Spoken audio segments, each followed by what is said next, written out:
दिल्ली में धूम मचाने के बाद अब आ गया है धर्मनगरी काशी में चीकू कैब। जी हाँ, चीकू कैब एक कैब सेवा ही नहीं बल्कि आपके परिवार की सुरक्षा और सफर का बेहतरीन साथी है। चीकू कैब आपको शहर के भीतर और बाहर की यात्राओं के लिए टैक्सी उपलब्ध कराती है। आप उनकी वेबसाइट पर या मोबाइल ऐप के माध्यम से बुकिंग कर सकते हैं। चीकू कैब के कस्टमर केयर से आप अपनी बुकिंग तुरंत कराएं और अपने सफर का अनोखा अनुभव प्राप्त करें। चीकू कैब के प्रतिनिधि आपकी सेवा में 24 घंटे मौजूद।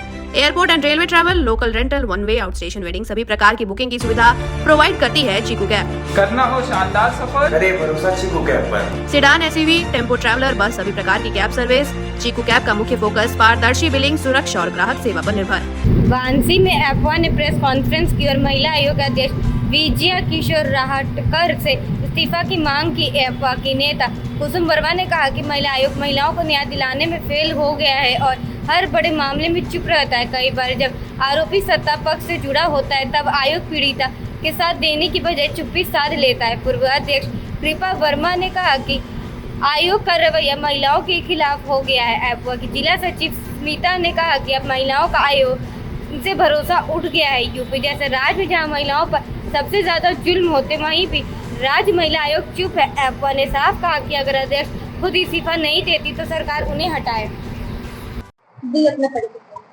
मेरा नाम कुसुम वर्मा है और मैं एफवा की प्रदेश सचिव हूँ। आज यहाँ पे किस तरीके का प्रेस वार्ता किया गया? ये प्रेस वार्ता एफवा का राष्ट्रीय अभियान चल रहा है।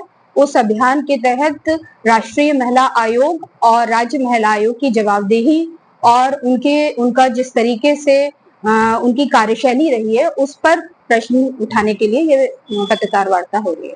ये करने का क्या उद्देश्य है पत्रकार वार्ता? ये पत्रकार वार्ता देखिए, पूरा देश इस समय संकट के दौर से गुजर रहा है। पूरा देश में आप देखिए कि महिलाओं के साथ उत्पीड़न भयानक हो रहा है, चाहे वो मणिपुर की बात करें, चाहे वो छत्तीसगढ़ की बात करें या पहलगाम हादसा ही ले लीजिए आप। उसमें महिलाएं जो हैं सवाल पूछ रही हैं देश की सरकार से कि कहाँ जो है चूक हुई देश से। तो ऐसे में सरकार उन पर एफआईआर कर देती है। आप नेहा सिंह राठौर का उदाहरण ले लीजिए, लखनऊ विश्वविद्यालय की प्रोफेसर का नाम ले लीजिए, जिन्होंने सवाल पूछने के एवज में उनके साथ एफआईआर हो गई। एक प्रोफेसर और सवाल पूछते हैं, उनके ऊपर भी एफआईआर हो जाती है। तो ऐसी स्थिति में राष्ट्रीय महिला आयोग की चेयरपर्सन का क्या कोई बयान नहीं आना चाहिए?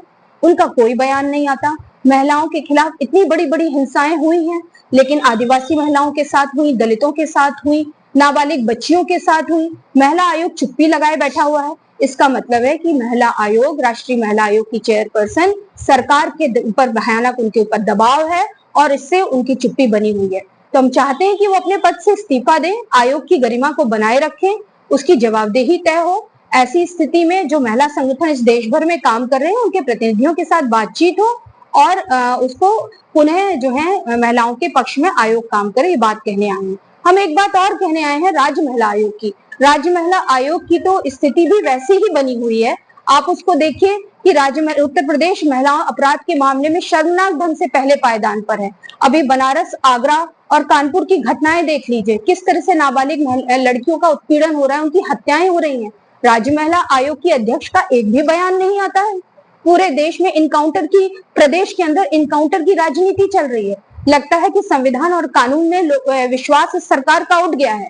ऐसी स्थिति में हम चाहते हैं कि महिला आयोग, राज्य महिला आयोग संविधान के पक्ष में काम करे, महिलाओं के पक्ष में काम करे और अगर वो ऐसा नहीं कर सकती है तो इस्तीफा दे अपने पद से और महिला संगठनों से विचार विमर्श करके फिर से उसको एक्टिव किया जाए महिलाओं के पक्ष में। मेरा नाम कुसुम वर्मा है और मैं एफवा की प्रदेश सचिव हूँ। आज यहाँ पे किस तरीके का प्रेस वार्ता किया गया? ये प्रेस वार्ता एफवा का राष्ट्रीय अभियान चल रहा है।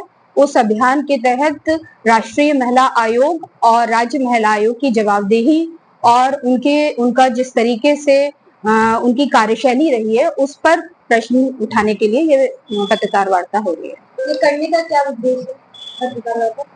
ये पत्रकार वार्ता देखिए, पूरा देश इस समय संकट के दौर से गुजर रहा है। पूरा देश में आप देखिए कि महिलाओं के साथ उत्पीड़न भयानक हो रहा है, चाहे वो मणिपुर की बात करें, चाहे वो छत्तीसगढ़ की बात करें या पहलगाम हादसा ही ले लीजिए आप।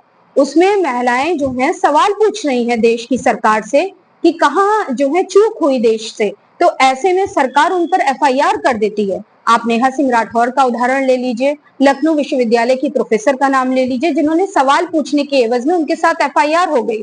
एक प्रोफेसर और सवाल पूछते हैं, उनके ऊपर भी एफआईआर हो जाती है। तो ऐसी स्थिति में राष्ट्रीय महिला आयोग की चेयरपर्सन का क्या कोई बयान नहीं आना चाहिए?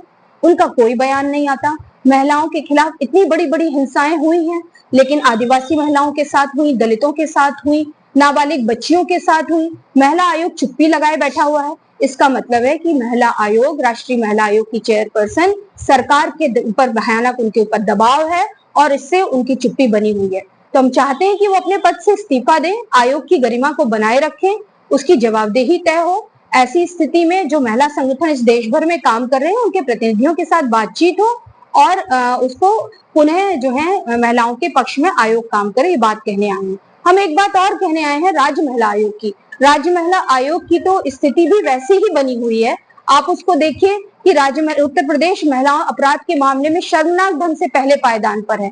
अभी बनारस, आगरा और कानपुर की घटनाएं देख लीजिए, किस तरह से नाबालिग लड़कियों का उत्पीड़न हो रहा है, उनकी हत्याएं हो रही हैं। राज्य महिला आयोग की अध्यक्ष का एक भी बयान नहीं आता है। पूरे देश में इनकाउंटर की, प्रदेश के अंदर इनकाउंटर की राजनीति चल रही है।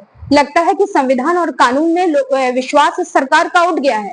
ऐसी स्थिति में हम चाहते हैं कि महिला आयोग, राज्य महिला आयोग संविधान के पक्ष में काम करे, महिलाओं के पक्ष में काम करे और अगर वो ऐसा नहीं कर सकती है तो इस्तीफा दे अपने पद से और महिला संगठनों से विचार विमर्श करके फिर से उसको एक्टिव किया जाए महिलाओं के पक्ष में। अब जैसे पहलगाम वाला